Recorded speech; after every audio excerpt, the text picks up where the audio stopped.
Joyful learning no bag day. ప్రతి చిన్నారిలో దాగి ఉన్న ప్రతిభను వెలికితీస్తూ చదువును ఆనందదాయకంగా, ఒత్తిడి లేకుండా అనుభవాత్మకంగా మార్చే వినూత్న కార్యక్రమమే నో బ్యాక్ డే.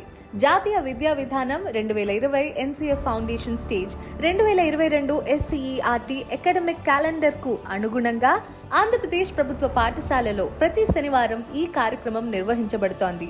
ఆటలు, కథలు, పాటలు, చిత్రలేఖనం, విజ్ఞాన ప్రయోగాలు, యోగా, క్రీడలు, క్లబ్ కార్యకలాపాలు, స్పోకెన్ ఇంగ్లీష్, డిబేట్లు వంటి విభిన్న కార్యక్రమాల ద్వారా పిల్లలు సంతోషంగా నేర్చుకుంటూ సృజనాత్మకత, ఆత్మవిశ్వాసం, నాయకత్వం, జట్టుగా పనిచేసే నైపుణ్యాలను పెంపొందించుకుంటారు. ప్రియమైన తల్లిదండ్రులారా, నో బ్యాక్ డే సెలవు కాదు. ప్రతి శనివారం మీ పిల్లలను తప్పకుండా పాఠశాలకు పంపి వారి ఆనందభరిత అభ్యసన ప్రయాణంలో భాగస్వాములు కండి. ఆనందంతో నేర్చుకుంటూ, అనుభవాలతో ఎదుగుతూ బాధ్యతాయుతమైన భావి భారత పౌరులను కలిసి తీర్చిదిద్దుదాం.